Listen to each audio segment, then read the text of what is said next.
Well, thank you very much for joining us again on the Combat Innovators podcast. I'm very excited to speak with my friend, Professor Shingai Mutambirwa today, who I had the pleasure of seeing in South Africa a couple of weeks ago.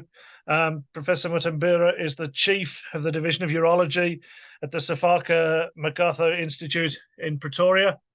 Shingai, how are you? I'm great, Guy. How are you doing yourself? All the way not too bad, sir. The pond. Enjoying the rain in England instead of your terrible winter in South Africa, where it was 25 degrees. We're in midsummer here in the UK, and it's 15 degrees and pouring down with rain. So I suppose that's par for the course. Tell us a little bit about what you're working on at the moment. What are your areas of specific interest that you're working on today? I think it's a bit interesting when we come into sub-Saharan Africa that the majority of I'm a urologist, so I would obviously I deal with urological issues, and but it's quite interesting in sub-Saharan Africa that most of us have to do a lot of general urology because there's such a shortage. Mm-hmm. I mean, when you consider that between North Africa and South Africa, there are literally, I think, about 90 urologists for all the countries in that area. And I mean, some of them only have one or two in each country, and they're doing a great job. But the problem is that it's just you can't just focus on one thing. Fortunately for South Africa, we do have almost 250 urologists in the country for 60 million people. So we're relatively well resourced when it comes to that. But a majority of them are actually in private more than in public service. So about 80% of the population in South Africa is actually serviced by the public sector, but only about 20% of the doctors actually work there. So my interests have to be balanced a little bit with the socio-economic situation that happens in Africa, South Africa, and in Africa in general. And I do a lot of work with a lot of colleagues outside of South Africa as well. But the point is, my main focus has always been mainly on prostate cancer. We've got a big genetic assessment that's been going on about, in fact, our patron was actually the late emeritus Bishop Desmond Tutu. He actually gave his genes to us, and we have not gave them to us, but we sequenced them with our colleagues. I think that would have been a bit dangerous. Anyways, I'll be careful about that. Yeah, but the point is that he let us sequence his genes with our colleagues, mainly from Australia, the Garvin Institute, Vanessa Hayes, and some other people and it was actually the first Black African full genome which has been sequenced. That would be Desmond Tutu, and we're really quite proud of that. And we've had a couple of insights into that since there. And that sort of sparked part of my interest in cancer, oncology in general. I mean, we do I've got my unit, we've got different units which deal with pediatrics, with female urology, and we've got a couple of clinics which deal with male urology. But my main focus has really been in oncology now, because of the rest of my colleagues as well, because I've got a great team. So they actually let me free me up so I can do a lot more oncology, and they can get on with the other stuff. But I think when it comes to oncology, I think it's such a big issue. And when we're considering in Africa, we've got such poor statistics. We would like to comment that no, we've got less incidence of a lot of cancers, including prostate cancer and bladder cancer, than other countries, but the point is our record keeping is not very good. Yeah. And so one of the aspects that we're doing besides just the oncology is we're also involved with cancer registries as well for South Africa, which we're going to try to roll out some other parts of the sub-Saharan African region as well. But I think if you were to put me down after all that waffle that I've done, it says I'm into oncology, and I like basically all oncology. Not it mustn't say like oncology, but that. As one of my favorite authors, Tom Robbins, said in one of his books, Half Asleep in Frog Pajamas, that you mustn't fight cancer, you must become friends with cancer so that the friend you can actually control your friend. So I think that's one of the aspects that we're trying to do by involving ourselves with oncology. I shall entitle the episode Professor Mutambirwa, Friend of Cancer. How are you treating CA prostate in South Africa? Now, many places that where the British hand of colonialism has been in the past tend to use brachytherapy, which is very popular over here. And I see it in Australia, I see it in Canada, I see it in North America. I see it in the UK, and I don't see it anywhere else. Are you guys doing brachy? Yep, we are. And the thing is that I think, you know, when we consider again, when we consider the state to the private, it's a bit of a big difference, because in state, when I first started urology, it was about 80% of our patients were de novo metastatic when we met them. Yeah. And so it was basically orchiectomy everywhere. We've improved it a bit by a bit of screening. Through our local prostate cancer foundation, which when I'm one of the founding members, we've actually encouraged a lot more screening. So we've lowered in the state to about 45% of our patients are now presenting with metastatic de novo. It's still high, much higher than most of the countries, the so-called developed world, compared to us. But it has improved. But in private, our private system is probably even more efficient than your NICE system, to be honest, because technically you could get into a urologist's office today, you could be seen, you could without an appointment, you could get a biopsy, you could get diagnosed, you could be treated within a couple of days. And that sort of impacts a lot on how the treatments go in our private sector, particularly, because it's pretty easy to get most of these things done.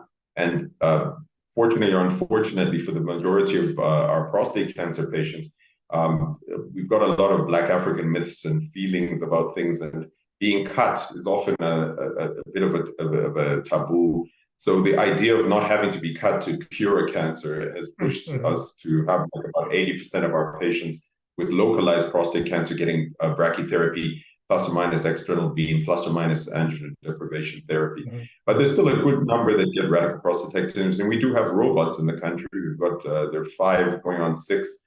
Our unit in Pretoria is going to get, I think, the 7th unit soon. And I think it makes a big difference when it comes to encouraging patients to get treatments. But I really don't think, I think when it comes to prostate cancer, there's always the argument about radiotherapy versus surgery for localized prostate cancer. There's never going to be a randomized controlled trial about this. The short answer is that I don't think it makes that much of a difference regardless of which one we do. And it's a matter of choice and discussions with your patients, which I think is the most important thing when it comes not only to oncology, but generally with patients.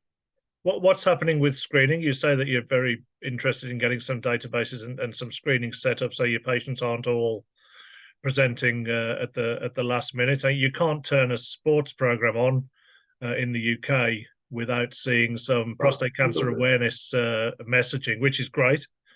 My father had CA prostate, my grandfather had CA prostate, so I know enough about genetics to understand that that this is a good thing that people are talking about it, and everybody is encouraged to get their PSA done from the age of 50 upwards. What does it look like in South Africa? Yeah, no, in South Africa, we've actually, the guidelines were actually developed by a group of us many years ago for the Department of Health in South Africa. And we actually came up with a number of 40 as the starting age for doing PSA screening, partly because we're high risk, but also some of the data that we have has shown that we do have much earlier presentations of these prostate cancers, and they are more nasty. Although there's a lot of variation, I think people often think of Africa as one paint stroke of everything. But the reality is that we're actually obviously genetically different in so many different ways. I mean, when you consider that the Black Americans the Black Americans, they're actually mainly of West African origin, and we've got data to show that East Africa is different from West Africa, South Africa is different from East Africa, and even within South Africa, we've got huge variations in treatments and generally assessments. I mean, for example, we know that the Venda tribe, which is in the northern part of South Africa, is more likely to develop prostate cancer, but they are also more likely to be able to get long-term suppression from androgen deprivation compared to our Swazi cohort, which is a bit more southerly. So I think it's a big thing, and we fortunately, through a number of associations, including the fact that the Department of Health is particularly interested in this, but generally through pushes from the Prostate Cancer Foundation, which we have a great CEO, Andrew Overholzer, who's doing a lot of work there, and we have been pushing a lot for more people to get PSA screening at least. And you note that I'm not mentioning digital rectal examination, because that's actually one of the biggest hindering factors that we've got when it comes to our African men from getting tested. They actually, we had an assessment through our Department of Psychology at the Sefako Makgatho Health Science University, where we actually showed that about 85% of our patients were unwilling to come for prostate cancer screening, mainly because of digital rectal examination. Yeah. And there's a big push on this, if you excuse the sort of somewhat inelegant picture, in the UK at the moment, that you just get a PSA done. It's just a blood test, and those sort of horrified moments when you see some like large sausage-fingered gorilla of a urologist wander across the room towards you, that you don't have those concerns. I think that's certainly something where patient education is important. And the PSA now, I had mine done 6 weeks ago. It's just a blood test, and on you go. I think there's definitely some information, some patient education there that can be very useful. Patient education. And the scientists such as yourself, we know that DRE has never actually been validated as a screening tool, anyways. But PSA has. So yes. I think even the guidelines now say it's not really that necessary. It's not necessary actually. Yeah. So talk to me about the genetic sides then, because if you know from anecdotal evidence or from registry evidence that certain groups of people, even within a country, have a genetic predisposition for the way the cancer affects them and the way they can outlive it, what's the next thing there then? You have your genome of Desmond Tutu. You're not going to sort of. I have this picture of a sort of Jurassic Park with a 70-foot high Desmond Tutu in it now. But you are doing some work on mapping the genome of African men. What does that look like? Are we going to find some alleles that we can turn on or off for prostate cancer survival? You wouldn't. I've actually got a BSc in genetics because we did an intercalated BSc when we were in medical school. But this is the most I've discussed about it in 20 years, probably. So if you do remember, I'm an orthopod, so keep the words simple and short. But what does that look like then? Are you going to splice a bit of a gene off that protects us from metastatic prostate disease? Yeah, great question. I always tell my residents that if you're going to be doing anything, be setting up a guideline or whatever, there must be some benefit at the end for the patient.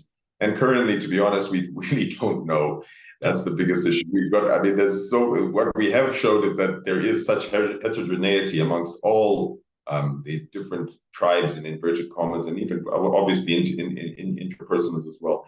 I mean, we have a patient, for example, who's what we call a Khoisan, which is essentially what the people call Bushmen, which is the people who used to live in the desert in the Kalahari on the west coast of Africa.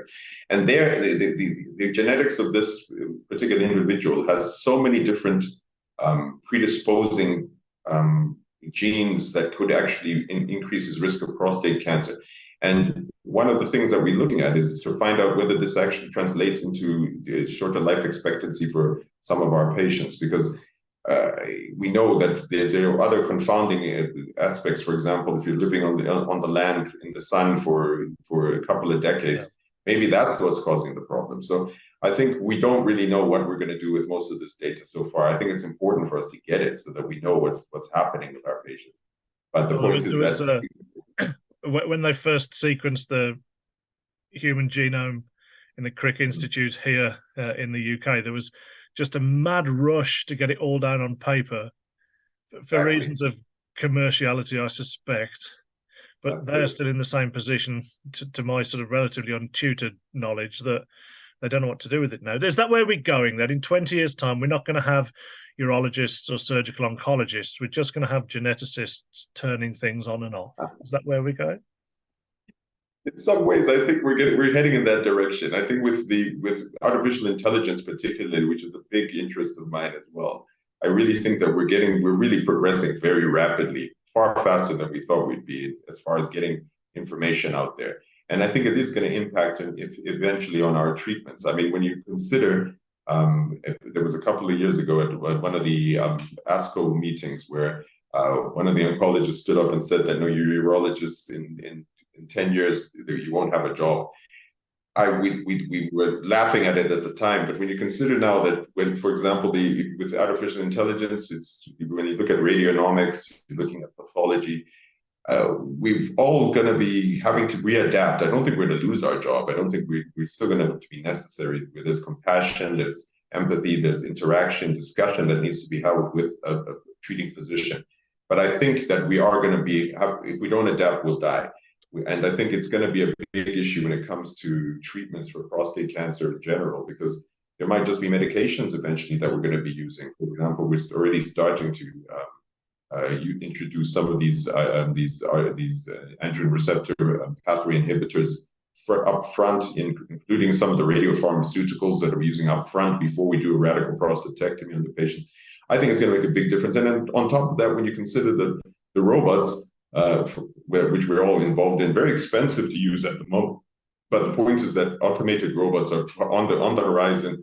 Some of the data and videos that we've supplied to some of the companies that are developing these robots, that's what the long-term aim is. So I think we're not obsolete. We're not dinosaurs yet as teaching physicians, but I think we do need to adapt and find new ways to interact with our patients and with. Which robot are you getting at your center? I'm not going to mention the name, but it's the commonest one because there was mainly because the head of surgery there is very convinced that the other ones are not well tested yet. But the point is that I think they're all very good. Yes, and the offering from Da Vinci, I'll be brave enough that they earn enough money. They don't need my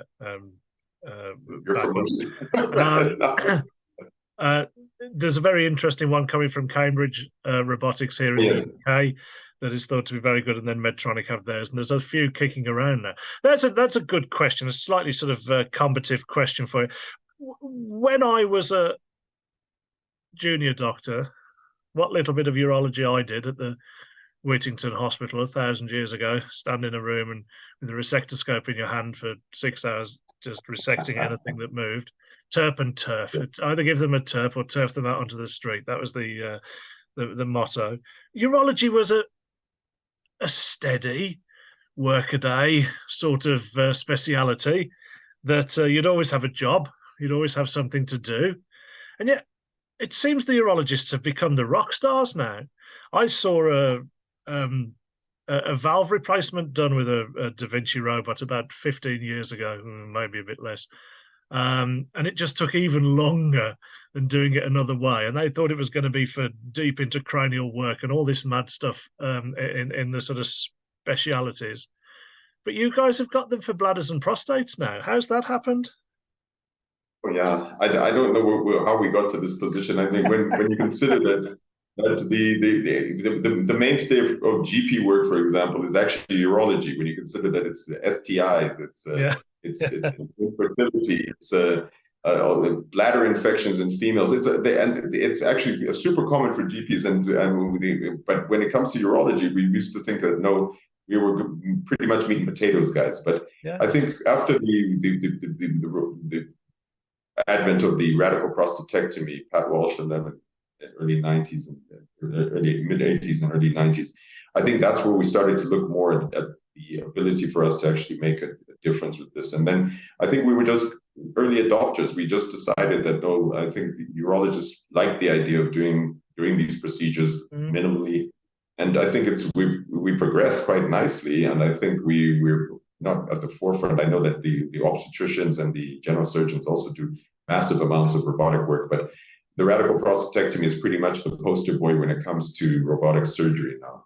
And when you're looking at parthenostomies and cystectomies as well, it's a huge thing. And then I think it makes a big difference.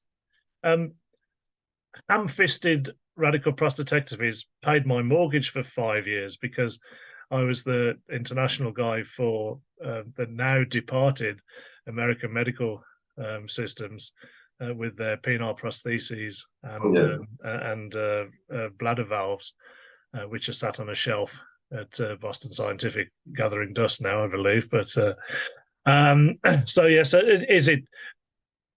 I haven't seen a good paper that tells me that a robotic prostatectomy is better in nerve sparing than a really good open surgery or lap surgery. Is it just a toy? No, no, it's not a toy. I think you're quite correct that when you look at the data make it pretty clear. But I think when you get down to the granular part of the data, you'll find that it's mainly about the learning curve and the volume of the surgeon. I think if a guy was doing one robot every 6 months or something and I had a prostate cancer, and another guy was doing open and he was doing 6 per day, I would rather go for the open. But Yeah. I think there is pretty good data now to show that the robots do make a big difference when it comes not in general to oncological control, but definitely the amount of blood loss and to the hospital stay. Whether this translates into a benefit when it comes to cost, because of course there's massive costs associated with the robots. They are going to come down now with all these systems that you're talking about.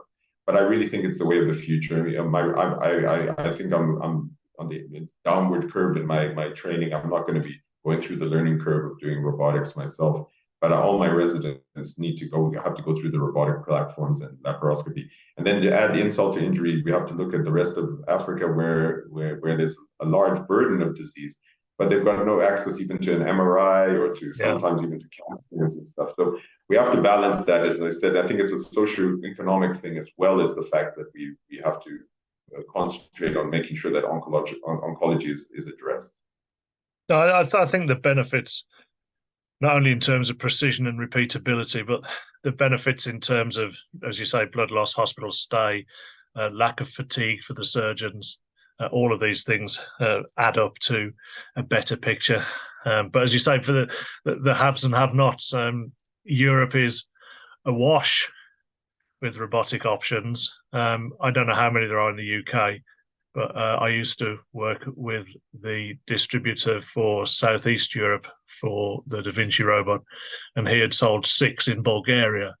So if there's 6 in Bulgaria, there must be 60 in the UK or 600. I don't know, but it's very much a case of two worlds, I imagine. If we were up in Namibia on the same trip when I came to see yourself there, and there was a very nice National Oncology Centre in which we set up for a few days, but there's no robotic surgery. And it's only a small population, but it will be a 2-tier approach. Yeah. And I like the way, in many ways, that the British system with NICE has adapted that you have to go to be specific numbers of cases to actually be authorized to do procedures.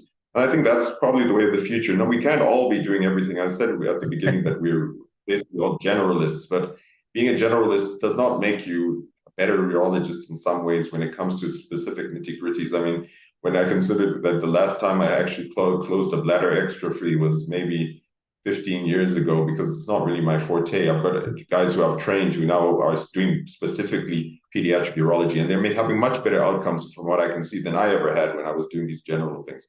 So I think it's important for us to adapt as we go along and also just know our limitations, including about costs and access. Let's go back an organ then, partially for my purposes of combat, but also for the point of discussion. As I say, you can't turn the television on without seeing prostate cancer awareness being bought. And if you go to the EAU or AUA, if you throw a stone in the air, it'll hit 14 different modalities for treating BPH on the way down. I think hot stuff, cold stuff, radio frequency, voodoo, everything is available there at the moment. If we go back one more organ to the bladder, and bladder cancers are perhaps a bigger problem in African countries because of the bilharzia related bladder cancer. We don't do anything any different than I did 30 years ago in Archway in North London. Why is that? Or am I missing out on something? What's the next thing coming there? I think that's another big issue that we've also been discussing, and we've also been actually investigating a little bit, because you mentioned bilharzia. We know that smoking is the biggest cause for bladder cancer, but bilharzia is huge in Africa, although it has changed a little bit with massive amounts of prophylactic treatments basically going on. But I think one of the interesting aspects that we're also investigating is trying to see whether bladder cancers, which are actually developing with a predisposing bilharzia, will respond differently to some of the treatments that we give for bladder cancer. But again, like you're saying, the biggest issue for our population in the public sector is that the vast majority of them are going to come in muscle invasive and big muscle invasive, big ones. And I mean, if you look at the Egyptian data showing that if you can palpate a bladder cancer above the pubis when you do a rectal examination, you shouldn't even be operating on that patient. We don't get those. I mean, I told my residents when we're looking at the data, when you say muscle invasive, it's not like ours where we can actually feel it, the mass there. They've actually just done it. It looked like a tiny little thing on the bladder in Europe or in America. They resected, and then the pathologist says, "Oh no, yeah, we can see that there's some muscle invasion." That's not the sort of thing that we're looking for, and what we should be aiming for. Even though I think just to take a step back, that we still need to bring up the fact about social changes, stop smoking, all that sort of stuff. That's going to make the biggest impact. But I think we need to get to the point where we can actually pick up bladder cancers super early, even if they're muscle invasive. They're not massive tumors lounging in becoming T4s and that sort of thing. So I think in public, that's the biggest issue because we don't really see much non-muscle invasive as a general rule. But when in private, again, in South Africa, it's actually extremely common. And I think one of the biggest problems we have for bladder cancer in the private sector is that we have a lot of discordant guidelines when it comes to treatments.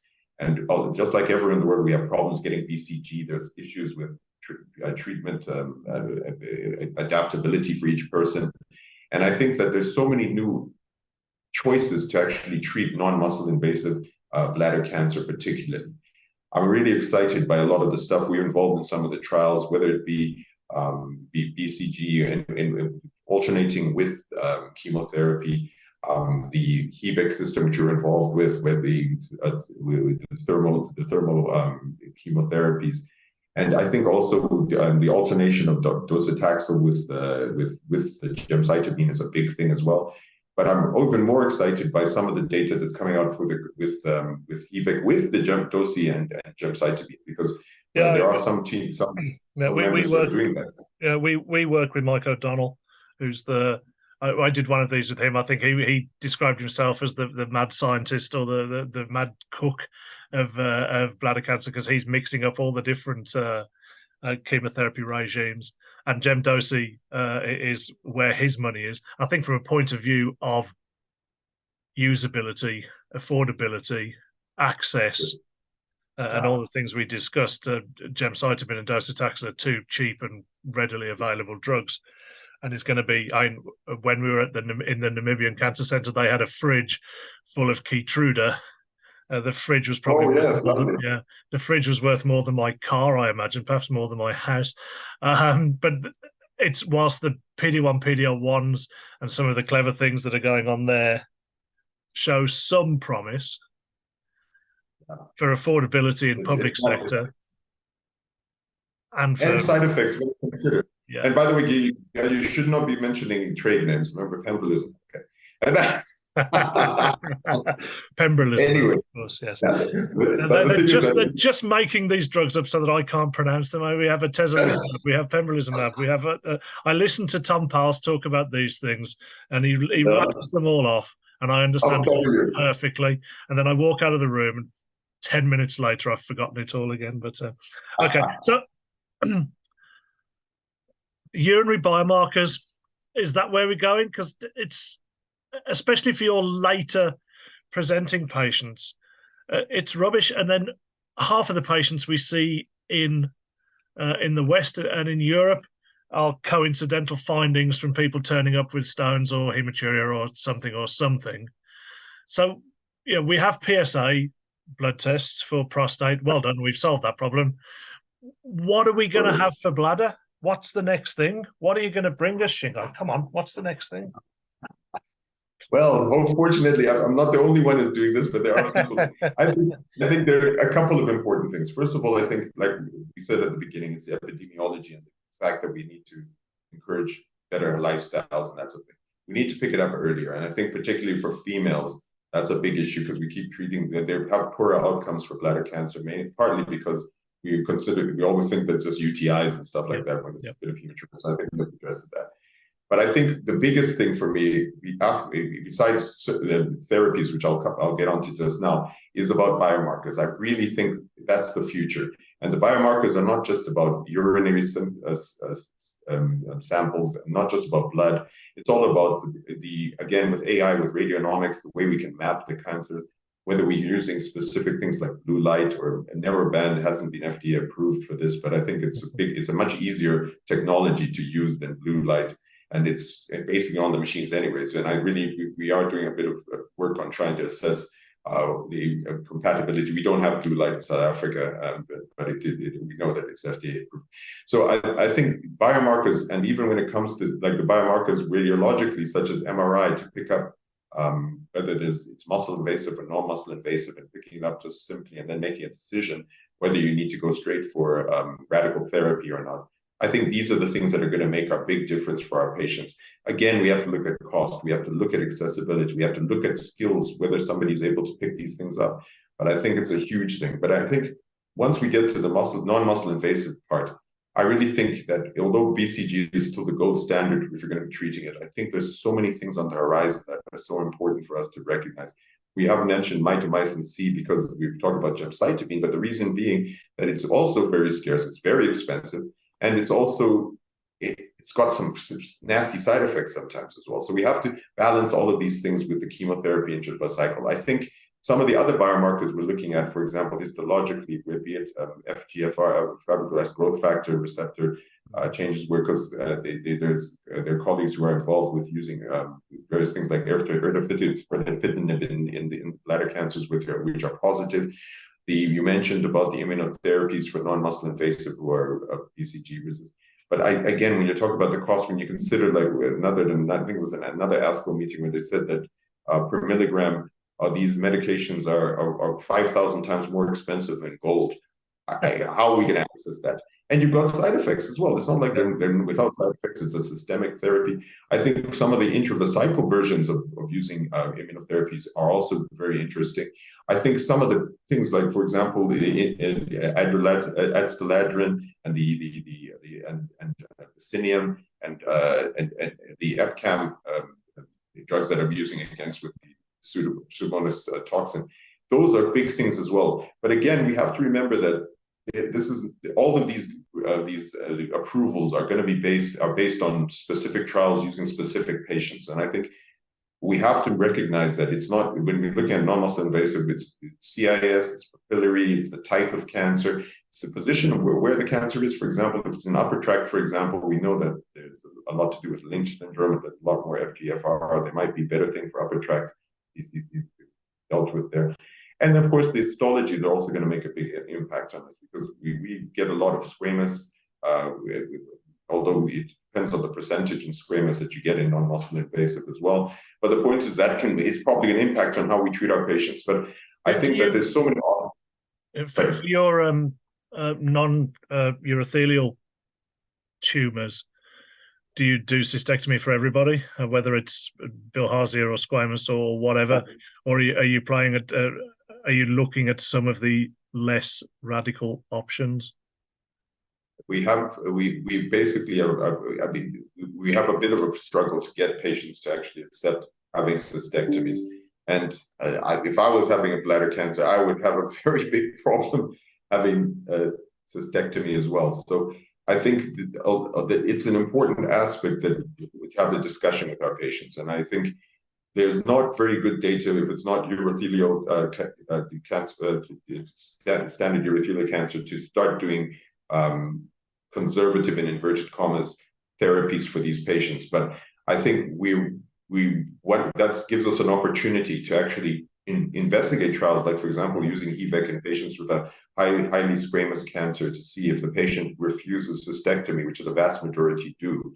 And then we can then have a discussion, and we can actually get data to make decisions on, find ways of protocols, what we can make it, how we can decide which treatment is most appropriate. And I think when you look at the preclinical data, when it comes to a lot of the stuff, for example, with electromotive and with HVAC, and that it actually has good data to actually prove that. It's just about getting the approval trials done eventually. But I think there's so many opportunities for us to actually use them in different phases. I mean, when you consider, for example, this TAR-200 using with the paclitaxel, the gemcitabine donor, yes, with immunotherapy, has such amazing results and that's in muscle invasive bladder cancers. I think there's so many opportunities, but we have to balance that with the cost, with the accessibility, because obviously companies are not going to be spending money on things which they're not going to make a profit eventually on. So we also have to look as clinicians and researchers at actually finding ways of getting better outcomes using various markers, including biomarkers, to make a decision on our treatments. I think so. I mean, the EAU guidelines, when it's sort of non-urothelial cell, just say radical cystectomy for everybody.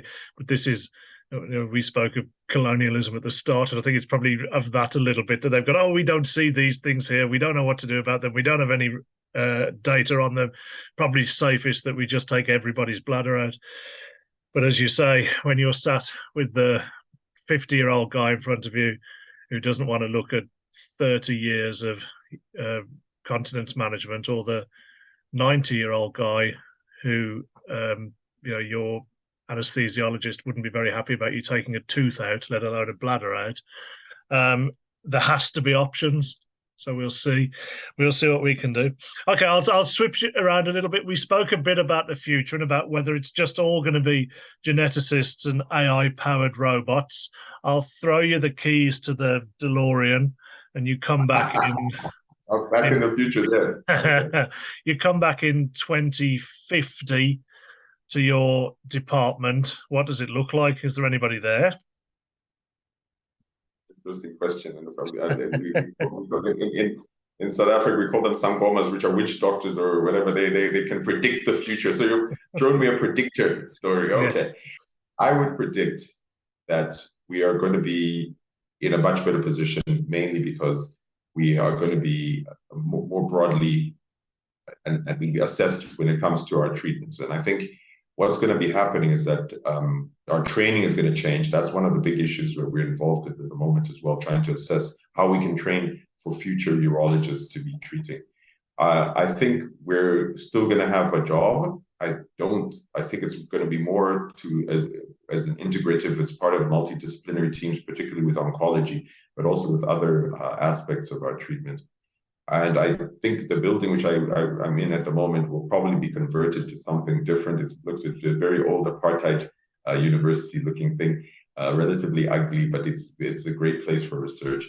But I think we're going to be developing newer ways of treating patients. And I think, again, it's about becoming friends with everything. We have to make sure that we don't just consider everything as an enemy, fighting things all the time, saying that this thing is bad, this thing is good. I think in the future, we're going to actually become much more integrative, using not only the fact that we've got AI and various other things, but also about interactions between our different humankind people, about what we can do, how we can help each other, how we can improve the outcomes, and how we can benefit even from trials to make decisions on what we're going to be doing. So I think it's still very positive. We are going to have to change our ways a little bit. Unfortunately, I'm an old dog. I think you're also an old dog, so we'll probably be out to pasture by then. But the point is that I think with the fact that longevity is increasing as well, we'll probably be around, and we might just be influencing some of these policies. And I think we need to make those changes and not just base it on dogma. Like, for example, when it comes to the trials for bladder cancer, non-muscle invasive, I think, like, for example, the FDA took a very good decision that they could actually base some approvals on phase 2 trials, just because it's difficult to have comparators which are not unethical. So I think we also have to just start adapting. We just have to adapt and make things better for everybody.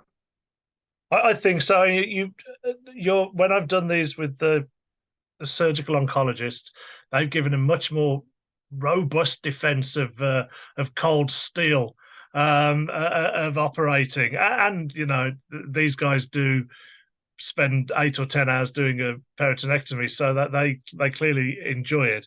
I think there will still be jobs, but what the jobs look like and how much how many Swan Morton blades in your hands you get to use will probably go down a little bit, but it will be very interesting to see. I think medicine will become more personalized. I think genetics will play a huge role in that. To the and I think it's going to be a good thing. I think it's a good way forward. I think we will all be we'll be analysed by when they take the heel prick on a newborn baby.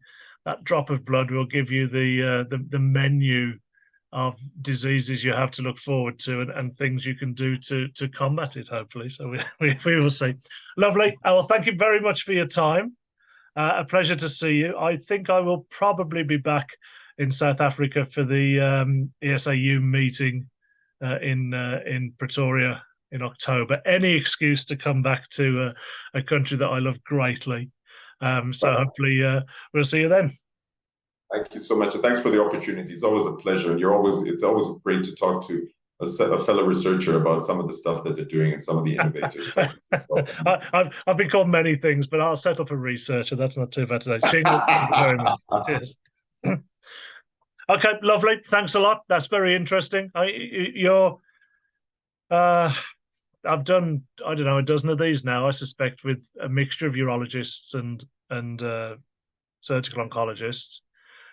And a lot of the same sort of topics keep coming up. You know, what will it look like in the future? How personalized will it be? What will the biomarkers be? What genetically can we understand better than just the same treatment for everybody? I think there's a nice analogy to we don't talk about cell variant bladder cancer at all in Europe because we don't see it. But so we have a one size fits all treatment of primary care or radical surgery for the bladder. But there's so much more that can be done, not only within the narrow confines of urothelial non-muscle invasive, but when you start to look at squamous cells and you start to look at post-schistosomiasis and you start to look at all of these, let's see if this hugely under-researched and served area, if we can boot it along a little bit. It's exciting. That's the most important thing. I think there's lots of excitement. And I think we have to know that innovation and changes are coming. We just follow them and then but vet them, of course, not just to accept, but vet them and see and find the new ways that we can deal with these things. Brilliant. Will you be at that meeting in Pretoria in October? Actually, I'm one of the organizers. That probably sounds about right. Fine. Okay, yeah. So I'll get to see you in Istanbul you're all coming to Istanbul for the SIU. Yes, I remember we said about the Istanbul meeting.